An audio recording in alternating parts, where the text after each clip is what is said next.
علیکم ورحمۃ اللہ وبرکاتہ۔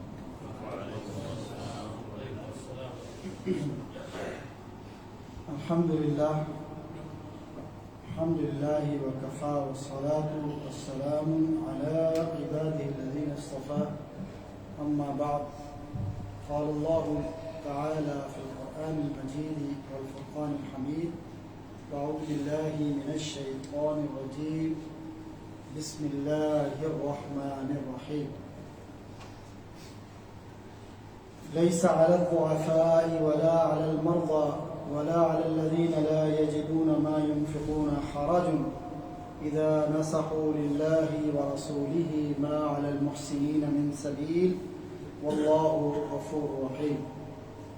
وقال النبي صلى الله عليه وسلم: الدين النصيحة. قلنا: لمن يا رسول الله؟ قال: لله ولكتبه ولرسوله ولأئمة للناس وعامة، أو كما قال النبي صلی اللہ علیہ وسلم۔ حاضرین محترم، عزیز دوستوں، ساتھیوں اور محترم بزرگوں،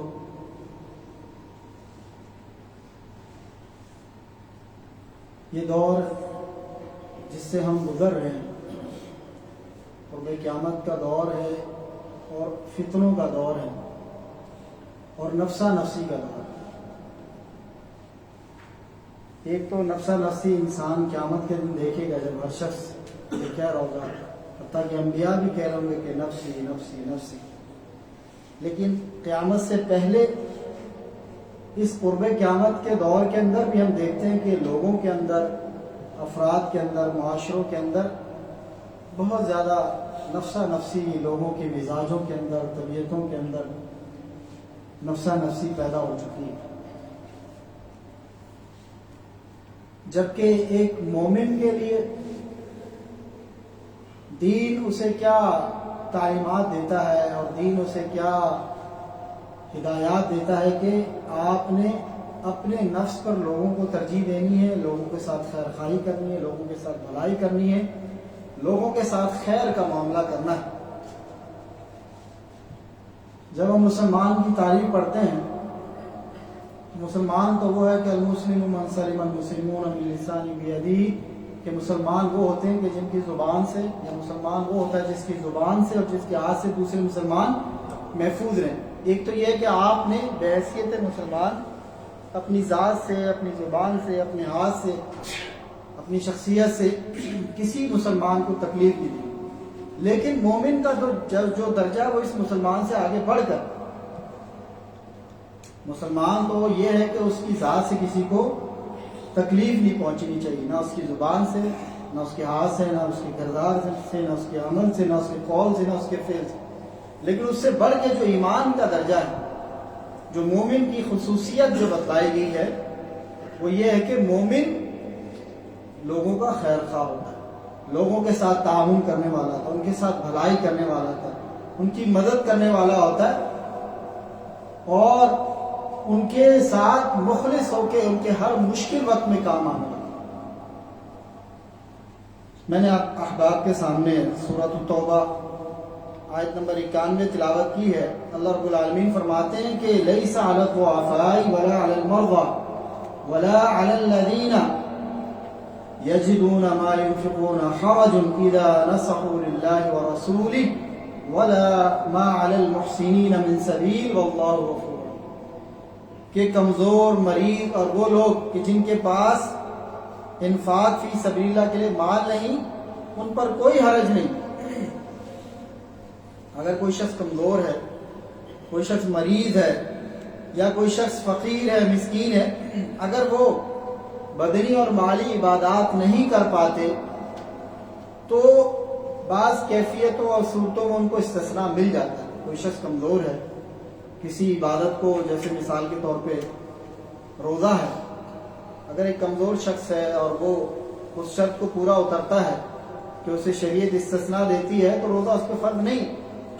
اسی طریقے سے ایک شخص غریب ہے، مسکین ہے، وہ اللہ کے راستے میں خرچ کرنے کی اہلیت، استطاعت اور طاقت نہیں رکھتا، تو اس کو شریعت اس سے زکوٰۃ طلب نہیں کرتی۔ اسی طریقے سے شخص مالی بدنی طور پر کمزور ہے، شریعت اسے حج کا تقاضا نہیں کرتی، تو بعض صورتوں میں عبادات ساقط ہو جاتی ہیں مسلمان سے، مومن سے، لیکن یہ جو خیر خواہی ہے یہ کسی صورت ساقط اور معاف نہیں۔ اور اسی بات کا ذکر کیا کہ کمزور، مریض اور وہ لوگ جن کے پاس انفاق فی سبیل اللہ کے لیے کچھ نہیں، ان پر کوئی حرج نہیں اگر وہ اپنی مخصوص کیفیات کے اندر وہ مخصوص عبادات نہ کر پائیں، بشرط یہ کہ فرمایا کہ لا یجدون ما ينفقون حرج اذا نصحوا للہ ورسولہ، بشرط یہ کہ وہ اللہ اور اس کے رسول کی خیر خواہی۔ پھر فرمایا کہ ما علی المحسنین من سبیل، نیکی کرنے والوں پر اعتراض کا کوئی راستہ نہیں، واللہ غفور رحیم، اللہ تعالیٰ درگزر کرنے والا، معاف کرنے والا۔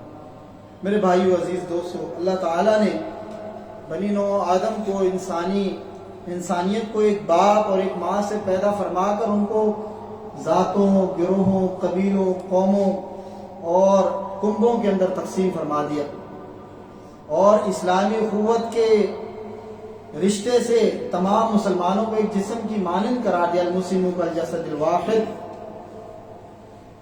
اور اس دنیا میں رہتے ہوئے ایک تو اسلامی اخوت ہے، اس کے علاوہ بھی ہم ایک دوسرے سے جدا نہیں ہو سکتے۔ انسان کسی نہ کسی حالت کے اندر، کسی نہ کسی کیفیت کے اندر، کسی نہ کسی درجے کے اندر آپس میں ایک دوسرے کے محتاج، آپس میں ایک دوسرے کا تعاون ان کو مطلوب ہوتا ہے، ایک دوسرے کا مساعدہ، ایک دوسرے کا تعاون، ایک دوسرے کی مدد چاہیے ہوتی ہے کسی نہ کسی انداز کے اندر۔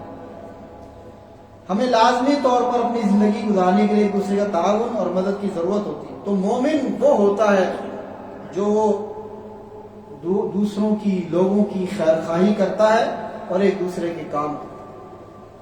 لیکن اگر جو بات میں نے شروع میں کی، اگر انسان اپنے معاشرے کی طرف نظر دوڑائے تو لگتا یہ ہے کہ خیر خواہی کا جذبہ اہل ایمان کے اندر سے ختم ہوتا جا رہا ہے، بلکہ یوں کہا جائے تو غلط نہیں ہوگا کہ ہمارے خون سفید ہو رہے ہیں۔ دوسرے عام مسلمانوں کے ساتھ تو خیر خواہی دور کی بات، ہم تو اپنے قریبی اعزا، قریبا، رشتہ دار، قریبی لوگ، حتیٰ کہ سگے خون کے رشتوں کے ساتھ بھی خیر خواہی کرنا ہم روا نہیں سمجھتے، ہم اس کو مناسب نہیں سمجھتے، ہم اس کو ٹھیک نہیں سمجھتے، اور بلکہ ہم اس پر عمل پیرا نہیں ہوتے۔ بھائی بھائی کا دشمن بنے۔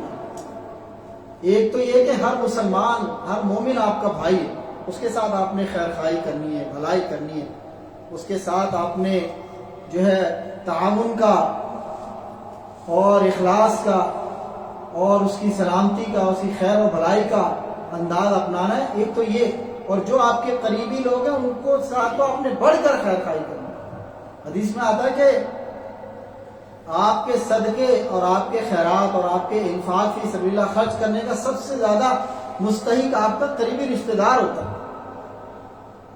ایک تو یعنی اگر آپ خرچ کرتے ہیں اللہ کے راستے میں کسی عام مسلمان پہ، تو ثواب کی ایک نوعیت اور ایک صورت بنتی ہے کہ آپ نے اللہ کے راستے میں خرچ کیا کسی مسلمان کی مدد۔ لیکن اگر آپ اپنے کسی قریبی عزیز رشتہ دار کے اوپر خرچ کرتے ہیں تو دو اجر ملتے ہیں۔ ایک تو صلہ رحمی کا اجر ہے کہ آپ نے رشتہ داری کا لحاظ کیا، قرابت داری کا لحاظ کیا، صلہ رحمی کو آپ نے زندہ کیا اور صلہ رحمی کا لحاظ کیا، اور دوسرا اللہ کے راستے میں خرچ کرنے کا آپ سب کو خیال۔ لیکن آج ہم دیکھتے ہیں کہ پہلی بات تو ہم خرچ کرتے ہی نہیں، اور اگر ہم کر لیں تو نام و نمود کے لیے، نمود و نمائش کے لیے، دکھلاوے کے لیے کرتے ہیں، اور اگر اخلاص کے ساتھ کریں بھی تو ہمارے قریبی لوگ اس سے محروم ہوتے ہیں اور ہم باہر کے لوگوں پہ جو ہے وہ خرچ کر رہے ہوتے ہیں۔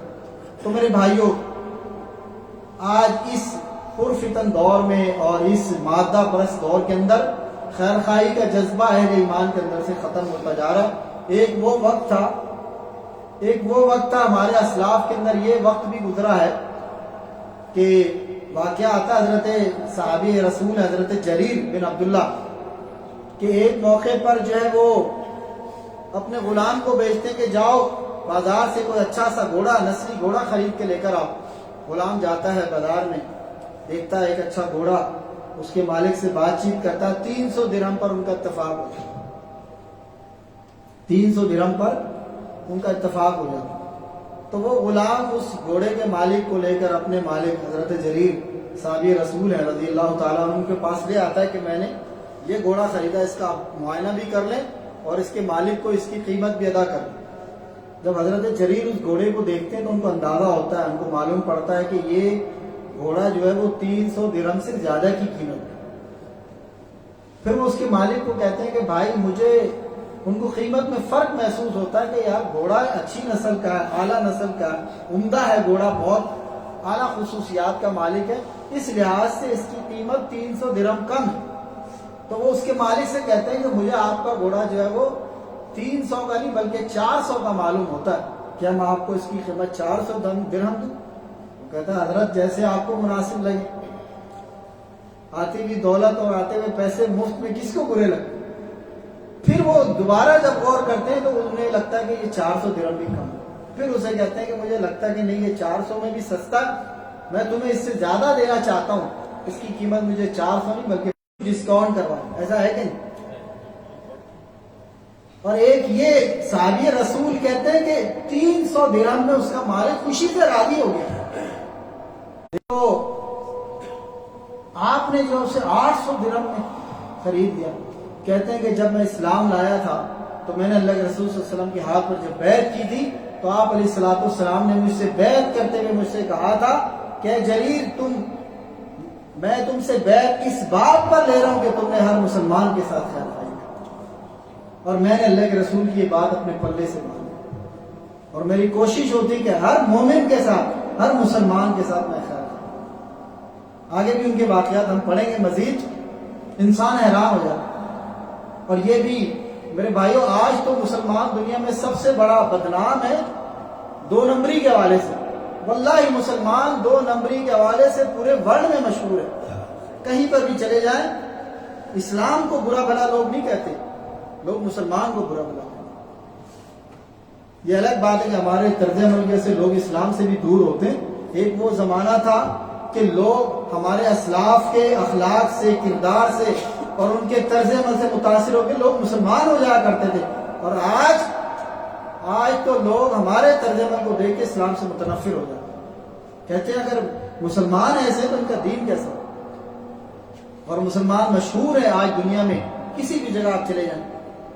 ہمارے یہاں مجھے یاد ہے شیخ مسعود حسن فیضی صاحب کے بڑے بھائی قاری نجم الحسن صاحب آئے تھے، تو ان کے یہاں ہندوستان میں مدارس کا ایک سلسلہ ہے جو ان کے انڈر میں چلتا ہے، تو بتانے لگے کہ ہم اپنے مدارس کے لیے جو راشن ہے وہ ہندوؤں کی دکانوں سے خریدتے ہیں، کیونکہ مسلمان ہمیں 2 نمبر مال دیتے ہیں، ناقص مال دیتے ہیں، مہنگا مال دیتے ہیں۔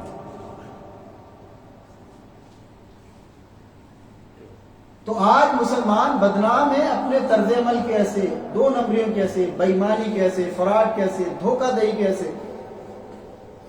اچھا ہمارے ملکوں میں تو یہ بہت عام ہے، یہاں پہ بھی شروع ہو گیا۔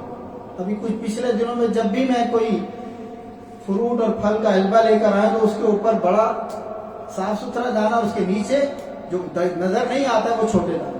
یہاں یہ چیز پہلے نہیں تھی، اب یہاں بھی شروع ہو گئی۔ یہ ہم ہی لوگوں نے ان کو سکھا دی۔ پہلے یہاں کے لوگ بڑے سادے ہوا کرتے تھے، ہمارے لوگوں نے ان کو یہ 2 نمبریاں سکھائی۔ تو اوپر کچھ نیچے کچھ، مال شو کچھ کرنا، دینا کچھ، جبکہ ہمارے اسلاف وہ چلتے پھرتے اسلام کی چلتی پھرتی دعوت ہوا کرتے، ان کا اخلاق اور ان کا کردار اور ان کی امانت اور ان کی دیانت دیکھ کر لوگ مسلمان ہو جاتے۔ ایک یہودی جو تھا حضرت عبداللہ بن مبارک کا غالباً واقعہ رحمہ اللہ، تو ان کے پڑوس میں یہودی تھا، جب وہ مکان بیچنے لگا لوگوں نے قیمت پوچھی تو اس نے قیمت ڈبل بتائی۔ لوگوں نے کہا بھائی قیمت تو یہ بنتی ہے، آپ ڈبل بتا رہے ہو۔ کہنے لگا میرے مکان کی ڈبل قیمت کی جو وجہ ہے وہ یہ تو ایک اس کی اپنی قیمت ہے، ایک عبداللہ بن مبارک کا پڑوس۔ عبداللہ بن مبارک کا پڑوس اتنا قیمتی ہے کہ اس کی قیمت کیسے اس مکان کی قیمت ہے۔ اللہ اکبر۔ میرے بھائیوں، ہمارے اسلاف میں وہ دور بھی گزرا ہے کہ جب ایک شخص نے اپنی زمین کسی شخص کو بیچی، خریدنے والے نے جب زمین اپنے انڈر میں کر لی، اپنے قبضے میں، اور جب اس کو بنانے لگا تو اس کے اندر سے ایک دیگ خزانے کی نکل آتی ہے، ایک دیگچہ، ایک برتن خزانے کا نکل آتا ہے۔ پہلے کے زمانے میں لوگ زمین میں دبا دیا کرتے تھے اپنے خزانوں کے بعد میں نکال لیں، لوگ بھول جاتے تھے یا فوت ہو جاتے تھے یا وقت گزر جاتا تھا. اب وہ شخص جو زمین خرید چکا ہے، اب بظاہر تو وہ اس زمین اور اس کے اندر موجود ہر چیز کا مالک ہے، چاہے تو اس کو اپنے تصرف میں لا سکتا ہے، اس کو اپنے قبضے میں کر سکتا ہے، استعمال کر سکتا ہے. لیکن میں آپ کو بتا رہا ہوں کہ ہمارے اسلاف کی امانت اور دیانت کہ وہ دیگ، وہ برتن خزانے کا لے کر اس سابقہ مالک کے پاس آتا ہے کہ بھائی میں نے آپ سے زمین کا سودا کیا تھا اور آپ کو زمین کی قیمت دی تھی، لیکن زمین میں موجود جو یہ خزانہ میں اس کا مالک نہیں، اور وہ اسے واپس کرنے کی کوشش کرتا. آج کے دور کا کوئی ہوتا تو کہتا ہے تم 2 نمبر آدمی ہو، دیکھو غور کرو کہیں 2 اس پہ دیکھیں تو موجود نہیں تھی، ایک تم قابل ہو گئے. لیکن وہ ہمارے اسلاف تھے جو امانت و دیانت کی زندہ مثالیں تھے. وہ زمین بیچنے والا انکار کر دیتا ہے، کہتا بھائی میں نے زمین جب بیچ دی، زمین میں موجود ہر چیز بیچ دی، یہ خزانے پر اب میرا حق نہیں، یہ تمہارا ہو چکا. دینے والا دینے پر اصرار کر رہا اور لینے والا نہ لینے پر اصرار کر. آخر کار معاملہ اتنا بڑھتا ہے کہ قاضی کے پاس گیا.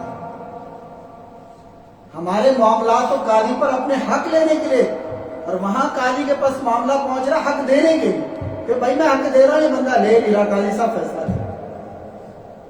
سچا واقعہ یہ ہماری تاریخ کا. قاضی صاحب بھی بڑے حیران ہو جاتے ہیں یہ کیسا کیس آج ہمارے پاس آیا. پھر آخر کار قاضی بھی تو ہمارے اسلاف کے قاضی تھے، آج کل کے تو نہیں تھے.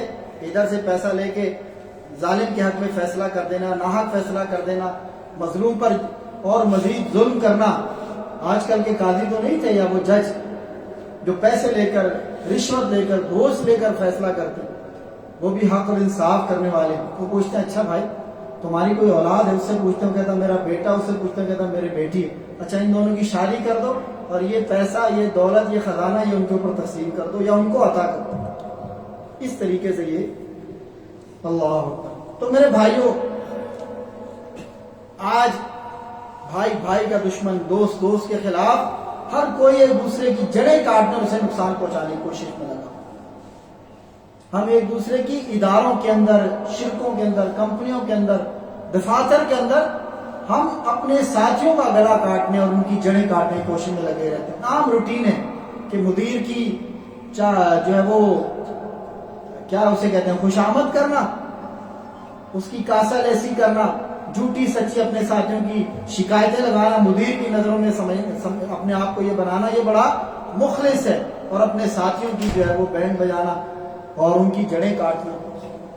چھوٹے چھوٹے فائدوں کے لیے کاروبار میں اور جو ہے اپنے جابز کے اندر، نوکریوں میں، اپنے معاملات میں اپنے ساتھیوں کا، اپنے بھائیوں کا گلا کاٹنا، ان کی جڑیں کاٹنا، چھوٹے چھوٹے فائدوں.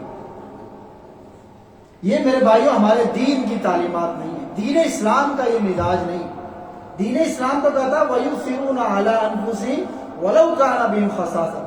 اہل ایمان تو وہ لوگ ہوتے ہیں جو اپنے جانوں پر اپنے ساتھیوں کو ترجیح دیتے ہیں، اپنے نفسوں پر دوسروں کو ترجیح دیتے ہیں. یہ آیت مبارکہ اس وقت میں نازل ہوئی تھی جب جنگ احد میں صحابی رسول زخمی ہیں اور ان کا بھتیجا کہتا ہے مجھے اپنے چچا کی جو زخمی تھے جنگ کے اندر، زخموں کے ساتھ چور تھے، اور ان کی مجھے آواز آتی ہے اور میں زخمیوں کو پانی پلا رہا تھا. جب میں پانی لے کر اپنے چچا کے پاس پہنچتا ہوں، یا تو یہ اس موقع پر نازل ہوئی یا یہ ابو طلحہ والے واقعے کے اوپر جو جن کا مہمان آتا اللہ کے رسول صلی اللہ علیہ وسلم کے پاس، وہ بھی ایک واقعہ ہے، وہ بھی میں بیان کروں گا. تو وہ صحابی رسول جو زخمی اور پانی کی پکار کر رہے، انہی کا بھتیجا ان کی آواز سن کر جب پہنچتا پانی پلانے لگتا اپنے زخمی چچا کو، تو پاس سے ایک اور صحابی کی آواز، ایک اور زخمی کی آواز آتی ہے پانی کی، جو زخم سے چور اور پیاسا ہے. اس عالم کے اندر کہ جب انسان کی سب سے بڑی خواہش ہوتی ہے کہ اسے چند گھونٹ پانی کے ملے، اس موقع پر بھی جان کلی کے اس عالم میں زخم سے چور ہے اور پانی میسر ہے، لیکن وہ کہتے ہیں کہ میرے اس بھائی کو پہلے.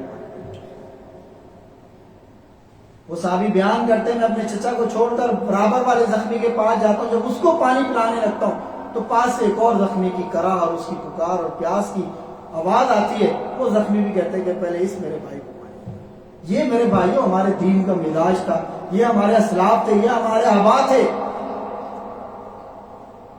کہتے ہیں کہ جب میں تیسرے زخمی کے پاس جاتا ہوں پانی پلانے تو اس کی روح قفص انصری سے پرواز کر چکی ہوتی ہے، جان آفری کے سپرد کر چکے ہوتے ہیں، شہید ہو جاتے ہیں، میں دوسرے کے پاس پلٹتا ہوں، وہ بھی شہید ہو جاتے ہیں، جب پھر پہلے زخمی کے پاس اپنے چچا کے پاس آتا ہوں وہ بھی شہید ہوتے ہیں۔ پانی پینا گوارا نہیں کیا لیکن اپنے بھائی کو ترجیح۔ تو ایک تو اس آیت کا شان نزول یہ، اور دوسرا بیان کیا جاتا ہے کہ اللہ کے رسول صلی اللہ علیہ وسلم کے پاس ایک مہمان آتا ہے، مسافر۔ آپ صحابہ کرام سے پوچھتے ہیں کہ کوئی آج تم میں سے ایسا ساتھی ہے جو میرے مہمان کی میزبانی کرے؟ تو ابو طلحہ رضی اللہ تعالیٰ عنہ کہتے ہیں کہ میں اللہ کے رسول جو ہے ان کی میزبانی کروں گا، اور ان کو گھر لے جاتے ہیں۔ گھر والوں سے کہتے ہیں کہ اللہ کے رسول کا مہمان ہے، گھر میں کھانے کو کچھ ہے؟ مشہور واقعہ آپ سب سن چکے ہیں۔ وہ کہتی ہیں کہ اتنا کچھ ہے کہ یہ بچے کھا لیں گے یا مہمان کھا لیں گے۔ کہتے ہیں اچھا بچوں کو بہلا کے سلا دو اور کھانا مہمان کے سامنے رکھو، اور جو دیا درست کرنے کے بہانے اس کو بجھا دو۔ فرماتے ہیں کہ اسی انداز میں ان کی اہلیہ نے کیا، بچوں کو بہلا کے سلا دیا اور کھانا مہمان کے سامنے رکھا گیا۔ چونکہ اس زمانے کی ریت اور روایت تھی، اور آج بھی ہے کہ میزبان کو مہمان کے ساتھ کھانا پڑتا ہے، لیکن کھانا چونکہ کم تھا، انہوں نے اس کا ہیلا یہ کیا کہ اہلیہ کو کہا کہ دیے کو صحیح کرنے کے بہانے کو جاتا، اندھیرا ہو جاتا ہے، مہمان کھاتا ہے، میزبان خالی منہ چلاتا ہے۔ مہمان سمجھ رہا میزبان میرے ساتھ کھانا میں شریک ہے، اور مہمان پیٹ بھر کے کھانا کھا لیتا ہے۔ صبح جب اللہ کے رسول کی خدمت میں حاضر ہوتے ہیں، کہتے ہیں کہ اللہ تعالیٰ کو یہ تمہاری ادا اور یہ مہمانی بڑی پسند آئی، اور اللہ تعالیٰ نے قرآن کی آیتیں اتار دی، وَيُؤْثِرُونَ عَلَىٰ أَنفُسِهِمْ وَلَوْ كَانَ بِهِمْ خَصَاصَةٌ۔ یہ میرے بھائیوں ہمارے اسلاف تھے، ہمارے آبا تھے۔ تو ہمیں ہر صورت میں ایک دوسرے کا خیر خواہ بننا چاہیے، وہ خیر خواہی قول کے ساتھ ہو یا وہ خیر خواہی عمل کے ساتھ ہو۔ قولی خیر خواہی اپنی زبان کے ساتھ، اپنے قول کے ساتھ خیر خواہی یہ ہے کہ جو چیزیں بھی لوگوں کے لیے فائدہ مند ہوں، وہ دنیاوی لحاظ سے یا دینی اعتبار سے ان فائدہ مند چیزوں کی طرف لوگوں کی رہنمائی کی جائے۔ اس میں ایک تو یہ کہ لوگوں کو دین کی طرف، اچھی باتوں کی طرف، نیکی کی طرف، لوگوں کو امر بالمعروف کی طرف لوگوں کی رہنمائی کی جائے، اور انہیں غلط چیزوں سے، غلط باتوں سے خبردار کیا جائے، ان کو منع کیا جائے، امر بالمعروف، اور ساتھ ہی ساتھ نہیں عن المنکر، لوگوں کو منکرات سے بھی روکا جائے۔ یہ بھی لوگوں کی خیر خواہی۔ آج ہمارے معاشرے میں یہ جذبہ بھی ختم ہو گیا کہ لوگوں کو نیکی کی طرف بلانا اور برائیوں سے روکنا۔ اگر کوئی شخص یہ کام کرتا ہے، وہ کہتے ہیں بھائی جو ہے وہ اپنا اپنا دیکھو، کیا ضرورت ہے لوگوں کو بولنے کی۔ آج یہ مزاج ہمارا بن چکا ہے۔ اگر کوئی بندہ کسی کو نیکی کی دعوت دیتا ہے، نماز کے لیے، دین کے لیے، درس کے لیے، کسی دینی مجلس کے لیے اگر دعوت دیتے ہیں اور برائیوں سے روکتے ہیں ہم کو، تو لوگ کہتے ہیں بھائی اپنا اپنا، یہ زمانہ ایسا ہے، بس اپنا اپنا ہی دیکھو، اپنے آپ کو ہی سیدھا کرو، اپنے آپ کو ٹھیک کر لو، یہی کافی۔ نہیں، یہ غلط سوچ ہے۔ یہ ہمارے دین کا مزاج اور دین کی تعلیم اور دین کی دعوت یہ نہیں۔ آپ لوگوں کو نیکی کی طرف دعوت دیں اور لوگوں کو برائیوں سے منع کریں۔ حدیث میں آتا ہے کہ اگر تم اس کام کو چھوڑ دو گے تو اللہ تعالیٰ تمہیں جو ہے وہ تمہیں مٹا کر یا تمہیں مغلوب کر کے اللہ تعالیٰ ایسے لوگوں کو لے آئے گا جو یہ کام کریں گے، اور اللہ ان کو غالب کرے گا۔ آج ہماری ذلت کی ایک بہت بڑی وجہ یہ بھی ہے کہ ہم نے اس نبوی منہج کو چھوڑ دیا جو امت مسلمہ کے وہ عائد اوپر ذمہ داری تھی کہ لوگوں کو نیکی کی دعوت دینا اور برائیوں سے۔ اسی طریقے سے میرے بھائیو، اخلاص کے ساتھ، نرمی اور شفقت کے ساتھ امر بالمعروف نہی عن المنکر کا کام کیا جائے، عبادات میں، خیر کے کاموں میں رغبت دلائی جائے۔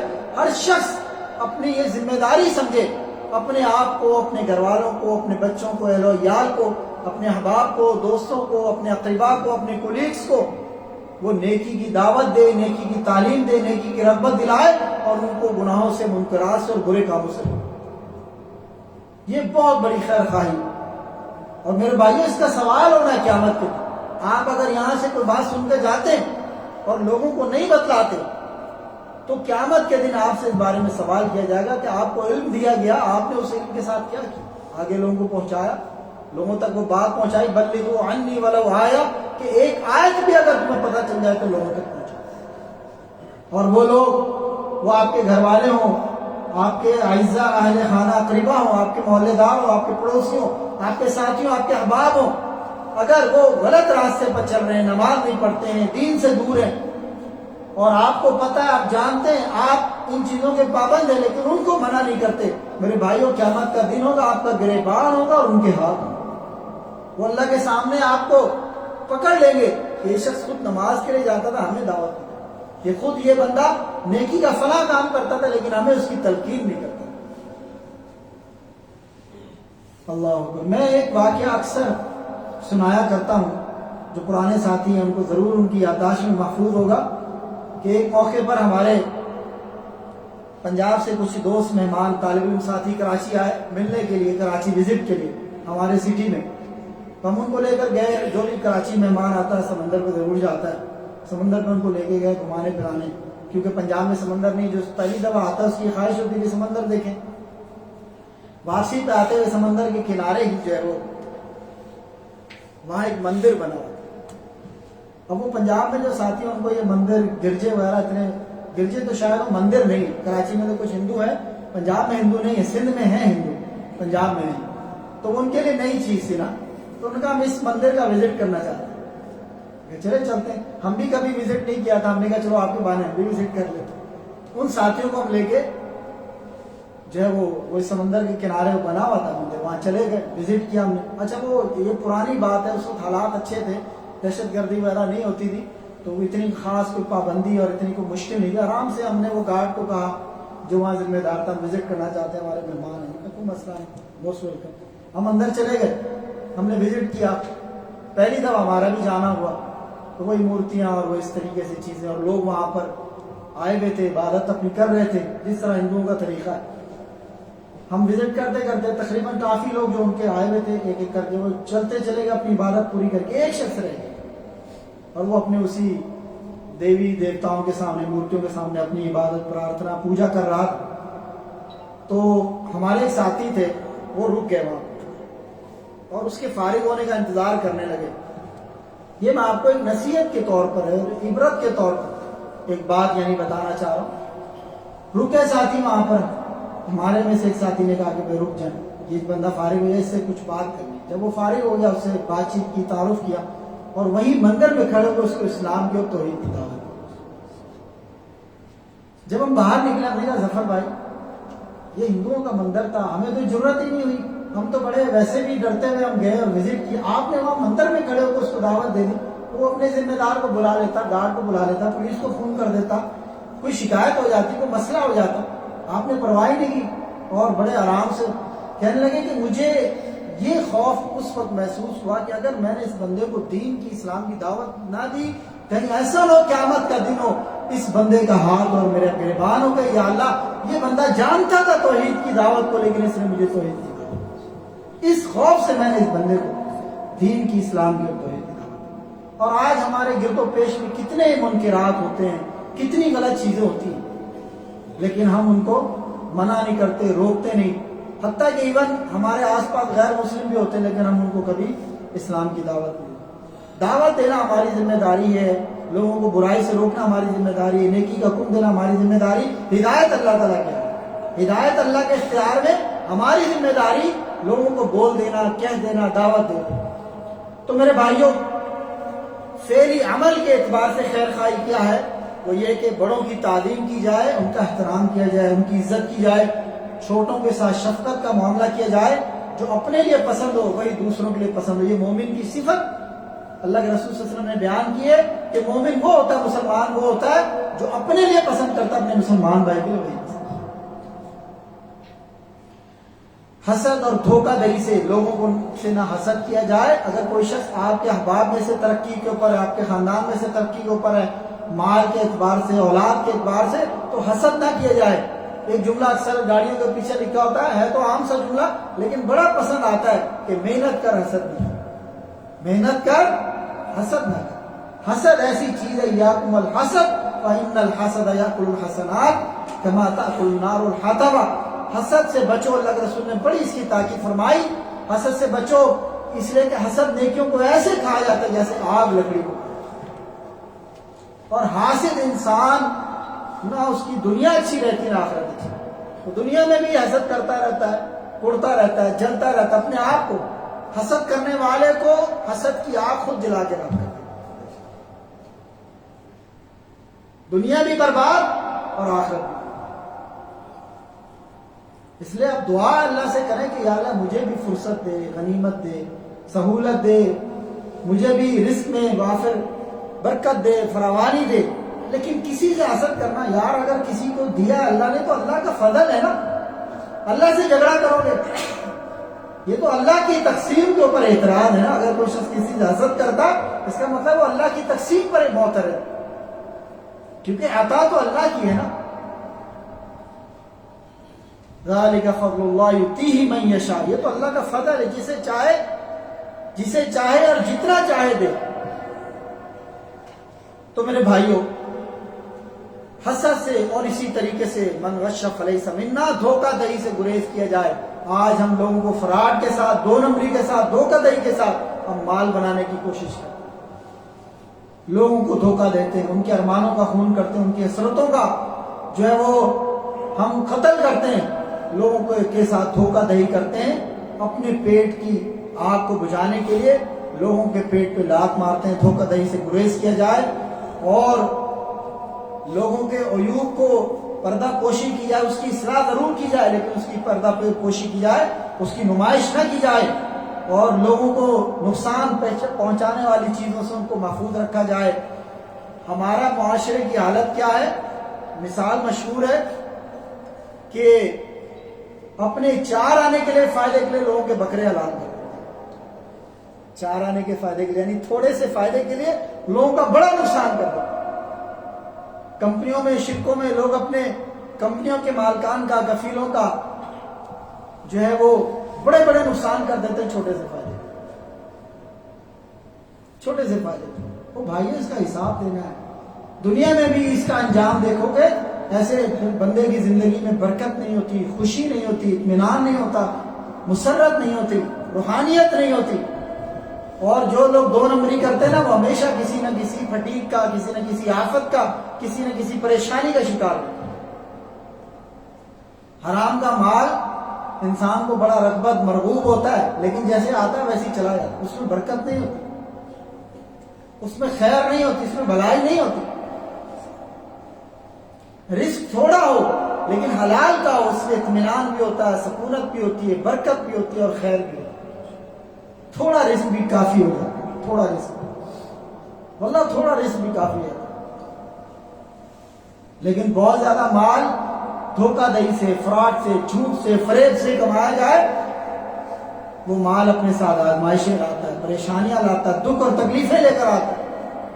آج یہ مصیبت، آج یہ پڑی گا، آج بچہ بیمار ہے، آج بیگم بیمار ہے، آج اپنے ساتھ کوئی مسئلہ.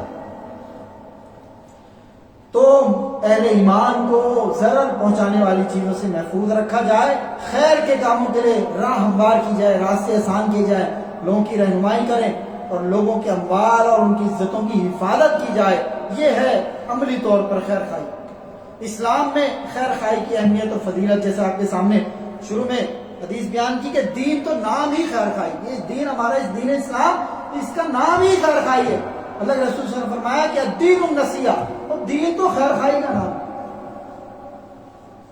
اور خیر خواہی ہر حال میں جو ہے ضروری ہے، جیسا کہ آپ کے سامنے شروع میں آیت پڑھی کہ لیس علی الضعفاء ولا علی المرضى ولا علی الذین لا یجدون، یعنی کچھ عبادات کو اللہ تعالیٰ بعض مکلف افراد، مرد عورت سے کسی عذر یا کسی سبب کی بنا پر ساکت کر دیتے ہیں، لیکن خیر خواہی کو کسی حالت میں بھی ساکت نہیں.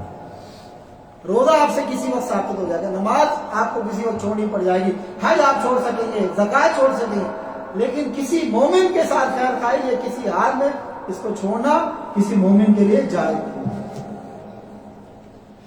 مسلمان کی خیر خواہی یہ ایک دوسرے مسلمان کے اوپر حق ہے. حق المسلم علی المسلم ست، ایک مسلمان کے دوسرے مسلمان پر 6 حقوق ہے. ایک مسلمان کی بھلائی چاہنا، اس کے ساتھ خیر خواہی کرنا اور اچھے امور کی طرف رہنمائی کرنا، یہ ایک دوسرے مسلمان پر اس کا حق ہے. سیدنا ابو ہریرہ رضی اللہ تعالیٰ سے روایت فرماتے ہیں کہ للمؤمن علی المؤمن 6 خصال یعوده اذا مرض ویشهد اذا مات ویحیی اذا دعا ویسلم علی اذا لقیہ. فرمایا کہ مومن کے اوپر 6 حقوق ہیں، 6 خصلتیں ایسی جو ایک مومن کی دوسرے مومن کے اوپر واجب ہے. جب کوئی مسلمان مومن بیمار ہو، اس کی بیمار پرسی کرنا یہ واجب ہے، حق. جب فوت ہو جائے اس کے جنازے میں شریک ہونا یہ اس کا حق ہے.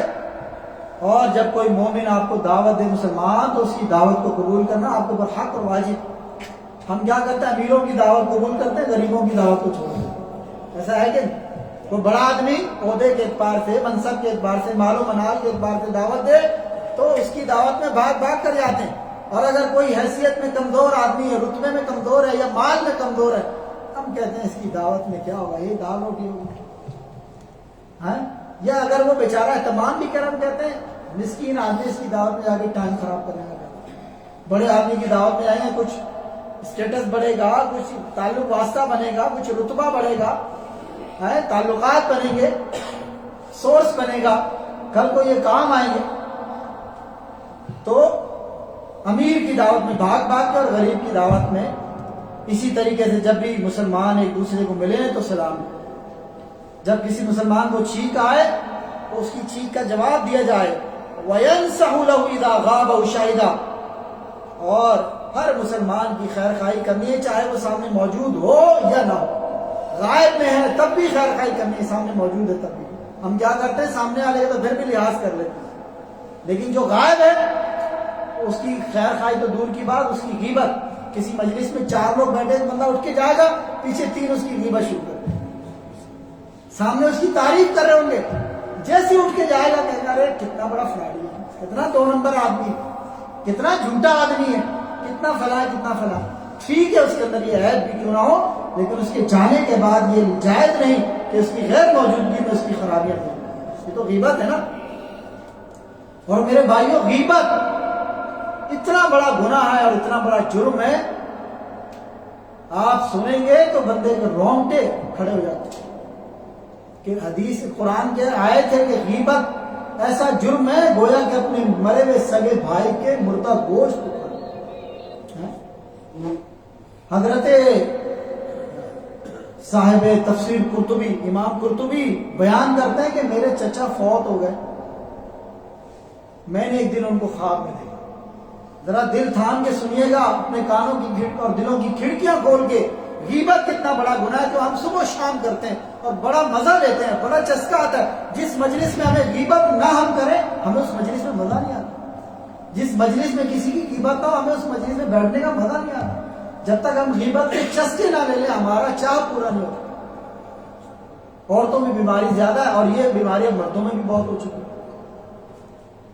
جو غائب ہے دور کی بات، اپنی مجلس کا اپنا دوست، اپنا ساتھی، اپنا کلیگ، ہمارے ساتھ کھانے پینے والا، جب وہ اٹھ کے جائے گا یا نہیں موجود ہوگا اس کی غیبت کرے۔ جب تک ہم غیبت کرتے نہیں کہ ہمارے مجلس مکمل نہیں۔ حضرت امام قرطبی فرماتے ہیں، صاحب تفسیر قرطبی، میرے چچا فوت ہو گئے اور مجھے کچھ دنوں کے بعد خواب میں نظر آئے، میرے گھر پر تشریف لائے، میں نے ان کا استقبال کیا، بڑا احترام دیا، گھر میں ان کو داخل کیا، ان کے پیچھے پیچھے میں چلا۔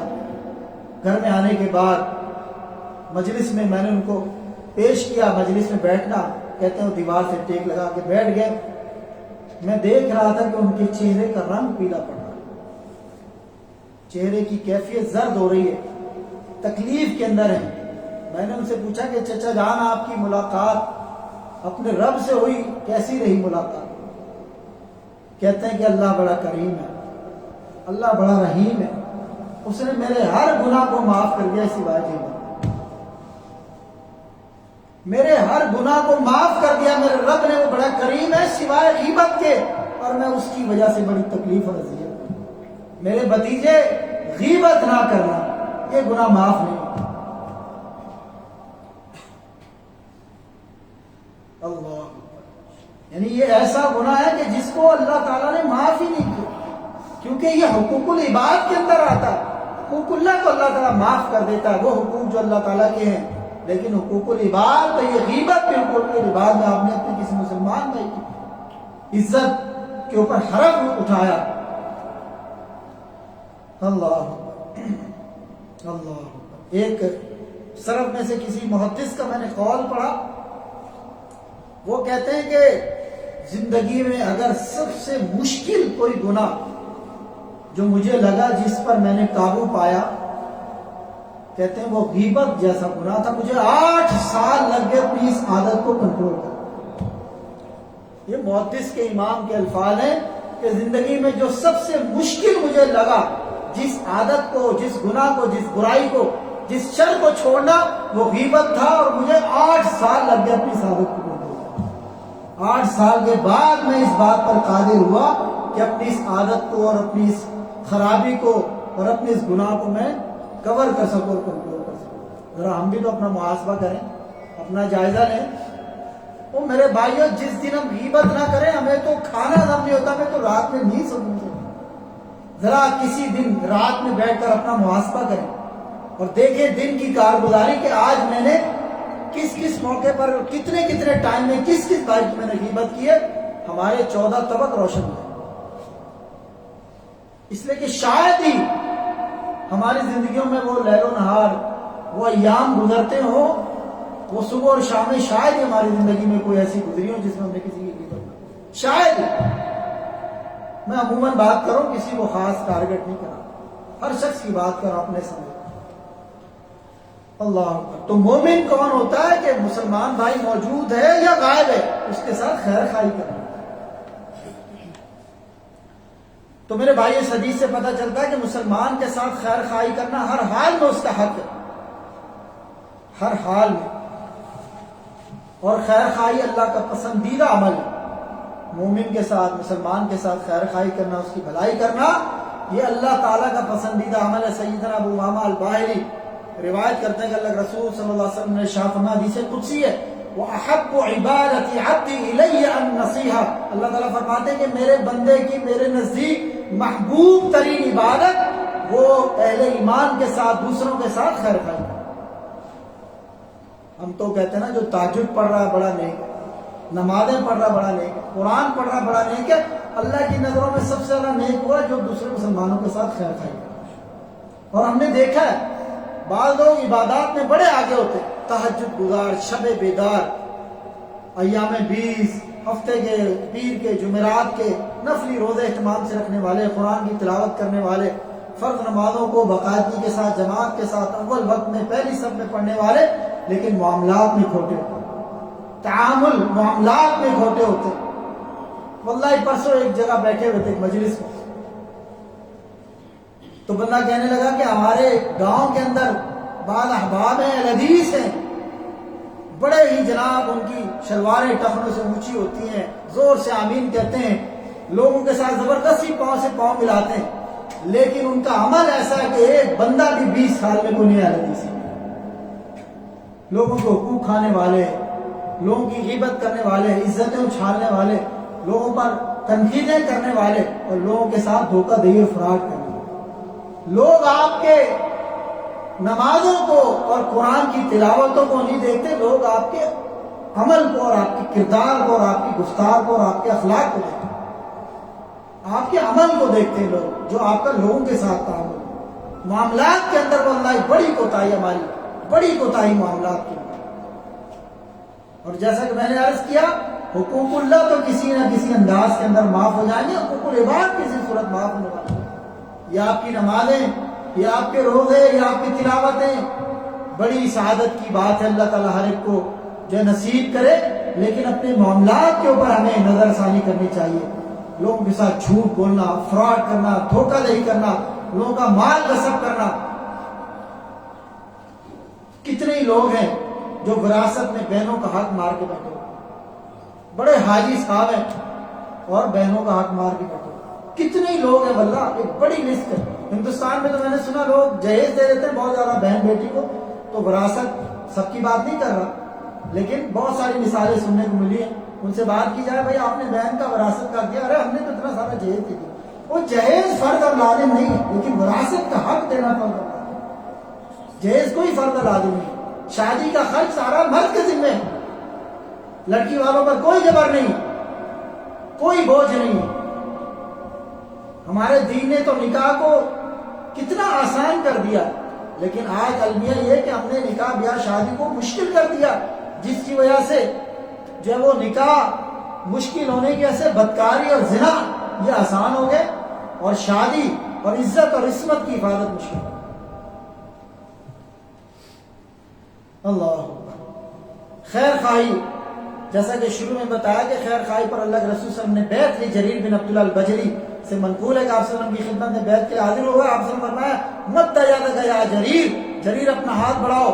جریر نے فرمایا کہ علامہ، آپ مجھ سے کس چیز پر بیعت کرنا چاہتے ہیں؟ آپ نے فرمایا علی ان تسلم وجهک للہ والنصیحۃ لکل مسلم، میں تجھ سے اسلام لانے پر اور ہر مسلمان کے ساتھ خیر خواہی کرنے پر بیعت لینا چاہتا ہوں۔ اور حضرت جلیل فرماتے ہیں بایعت النبی صلی اللہ علیہ وسلم علی النصح لکل مسلم، میں نے اللہ کے رسول کے ہاتھ پر ہر مسلمان کے ساتھ خیر خواہی کی بیعت۔ اور پھر کہتے ہیں اپنی زندگی کا میں نے معمول بنایا۔ وہ جریر بن عبداللہ کا میں نے آپ کے سامنے واقعہ بیان کیا تھا، گھوڑے کی فروخت۔ کہتے ہیں میں نے جب یہ بیعت کر لی میں نے اپنی زندگی کا مشن بنا لیا، میں نے ہر مسلمان کے ساتھ خیر کیا۔ اللہ اکبر۔ حضرت حسن بصری رحمہ اللہ ابو درداء رضی اللہ تعالیٰ سے نقل کرتے ہیں، انہوں نے قسم کھا کر فرمایا کہ اللہ کے نزدیک دنیا میں بندوں میں سے سب سے محبوب ترین بندے میں جو مؤذنین ہیں، لوگوں کو اذان کی طرف نماز کی طرف بلاتے ہیں، اور دوسرے وہ لوگ جو چلتے پھرتے لوگوں کے ساتھ خیر خواہی کرتے ہیں۔ اور امام حسن بصری رحمہ اللہ ایک اور جگہ پر بیان کرتے ہیں کہ اللہ تعالیٰ جو لوگ اللہ تعالیٰ سے اور اس کے بندوں کے ساتھ خیر خواہی کرتے ہیں، اور خیر خواہی ان کا شیوا ہوتا ہے، ان کی سرشت میں فطرت میں شامل ہوتا ہے، ان کا مزاج بن چکا ہوتا ہے، وہ ہر موقع پر دانے دلمے سکھنے چلتے پھرتے جہاں ان کو موقع ملتا ہے لوگوں کے ساتھ خیر خواہی کرتے ہیں۔ فرمایا کہ در حقیقت یہی لوگ زمین پر اللہ کے قریب۔ اور بعض تابعین بیان کرتے ہیں کہ اگر میں جامع مسجد میں داخل ہوں اور لوگوں سے بھری بھی ہو، اور لوگ مجھ سے پوچھیں کہ پوری مسجد جو بھری بھی ہے ایمان سے، ان میں سب سے بہتر کون لوگ ہیں، تو میں جواب دوں گا جو لوگوں کے ساتھ زیادہ خیر خواہی کریں۔ اور اگر لوگ مجھ سے پوچھیں کہ ان میں سب سے برا آدمی کون ہے، حالانکہ مسجد میں آیا ہوا ہے لیکن سب سے برا آدمی کون ہے، میں کہوں گا جو لوگوں کے ساتھ دھوکہ دہی کا معاملہ کرے۔ اور خیر خواہی انبیاء کرام کا شیوا تھا۔ اللہ تعالیٰ کے بعد انسانیت کی سب سے بڑی خیر خواہ والی جماعت وہ انبیاء کی جماعت۔ کیوں؟ وہ لوگوں کا خدا کے ساتھ رشتہ جوڑنے مضبوط کرنے میں اپنے دل کے ساتھ وہ کام لیا کرتے تھے، اور یہ انہی کا خاصہ تھا۔ اور کئی انبیاء کی خیر خواہی کے بارے میں اللہ تعالیٰ قرآن میں فرماتا ہے، کئی آیات ابلغکم رسالات ربی وانا لکم ناصح امین، فرمایا کہ یا قوم لقد ابلغتکم رسالت ربی ونصحت لکم۔ حضرت ہود علیہ السلام، نوح علیہ السلام، صالح علیہ السلام، شعیب علیہ السلام، یا قوم لقد ابلغتکم رسالات ربی ونصحت لکم، حتیٰ کہ خود ہمارے پیارے حبیب محمد رسول اللہ صلی اللہ علیہ وسلم کی حالت کیا تھی؟ آپ لوگوں کے اس قدر خیر خواہ تھے کہ انہیں دن اور رات صبح اور شام دعوت دیتے، ان کے سامنے دنیا کی حقیقت بیان کرتے، آخرت کے قریب کرنے کی کوشش کرتے تاکہ لوگ راہ راست پر آ جائیں، اور آپ کی لوگوں کو دعوت دینے میں، دین کے اور ایمان کی، اللہ کے قریب کرنے میں، جنت کی طرف قریب کرنے میں اور جہنم سے دور کرنے میں آپ کی حرص اور آپ کی دعوت اتنی زیادہ تھی کہ بعض اوقات اللہ تعالیٰ کو ٹوکنا پڑ گیا۔ فرمایا کہ لعلک باخع نفسک علی الا یکونوا مؤمنین، کہ شاید تو اپنے آپ کو ہلاک کر دینے والا اس وجہ سے کہ لوگ مومن نہیں ہوتے۔ اللہ کے رسول کی حرص کیا تھی؟ لوگ مومن ہو جائیں، اور اللہ تعالیٰ فرماتا ہے کہ محمد کہیں آپ اپنے آپ کو ہلاک نہ کر دیں، اس فکر میں، اس غم میں، اس کوشش میں کہ لوگ مومن کیوں نہیں ہوتے۔